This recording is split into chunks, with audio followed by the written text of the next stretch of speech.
welcomed home more in the last 3 days than I have in the last 30 years. It really feels good.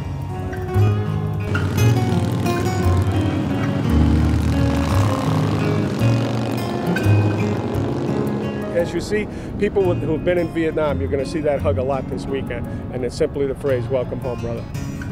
They don't even know each other, that's right, but we're all brothers.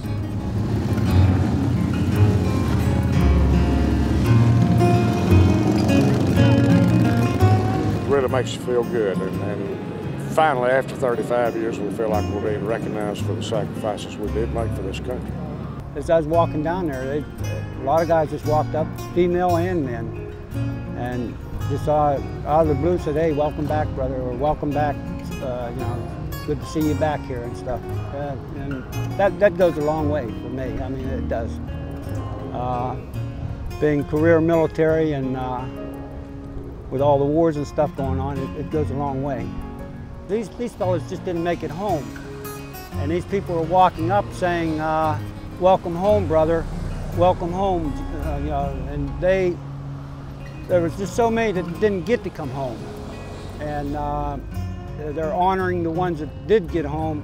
Through honoring them, they're honoring the ones that had passed away in the wars. Because we never got welcomed home.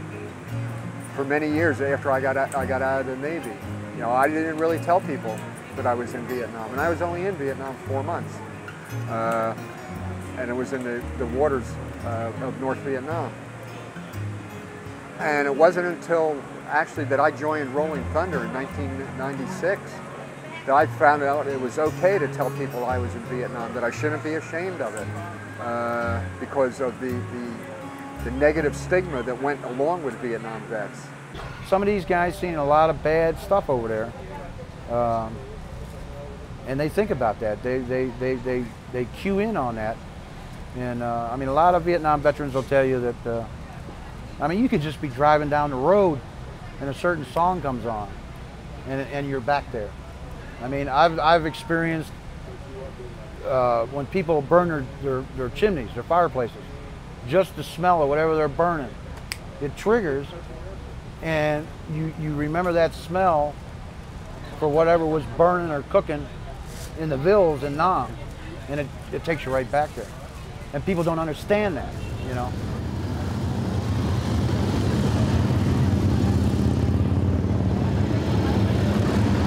I think that there was a great pause between after Vietnam and when America finally got its conscience back.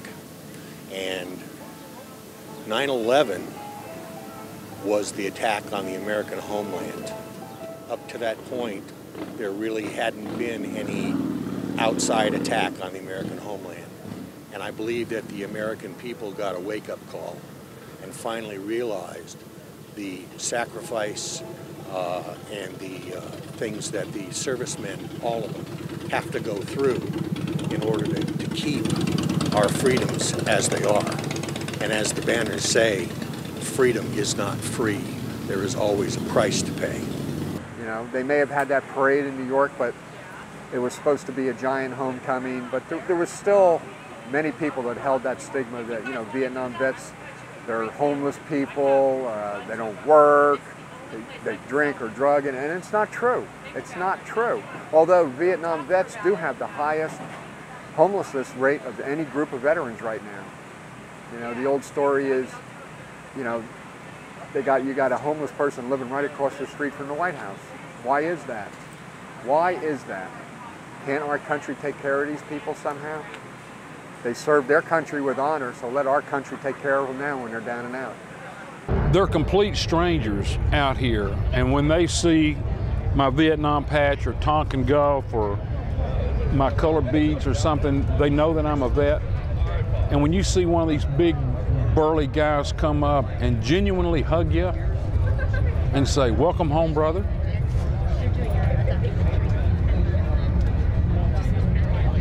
it's long overdue. This is truly the brotherhood out here. These guys know where you've been. They've known what you've done. You don't have to explain. You don't have to introduce yourself. Names aren't necessary. Welcome home, brother. When I I went down to the wall Thursday night. A couple of kids came up to me and looked and said, "Are you a veteran?" And said, "Yes." And they said, "Thank you." You know, and that's really nice. You know, you never got that, so that's really nice too. I know a lot of people don't know how to get involved or what to do about maybe visiting a veteran's home or anything like that, but it's basically just a matter of saying thank you to the veterans, and visiting them at the VA hospitals probably means more to them than anyone could imagine, so it's a matter of just saying thank you for your service. Well done, buddy. Hey, you're Marine. Both? Oh, Corpsman. Yeoman. Oh, okay. So there's a lot of camaraderie here, so you know, as my husband's a Vietnam vet and I'm a vet from then on, in essence, you see people that you've met before, but there's that common bond, and that's true of all the military. It doesn't matter who you are, where you are, you walk in a military organization, you have instant recognition, instant bonding.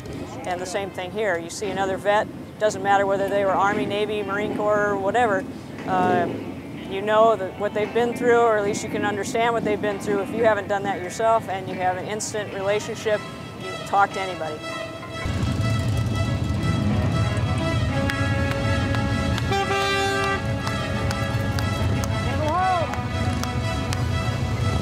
It's just a kind of a thing between Vietnam veterans, and I just feel that even though if you never met him, he's still your brother, and give him a good handshake, a hug, and tell him welcome home.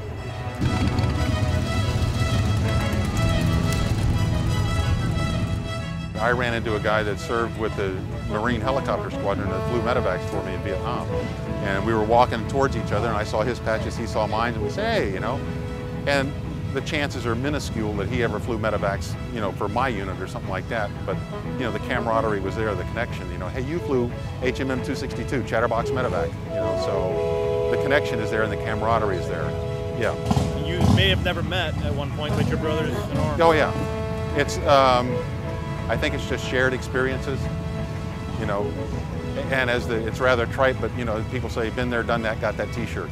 So, you know, and it's just shared experiences. And I think there's always connection by fellow veterans, you know, regardless of what service you were in or anything. You know, you put up with a lot and you made it through, so.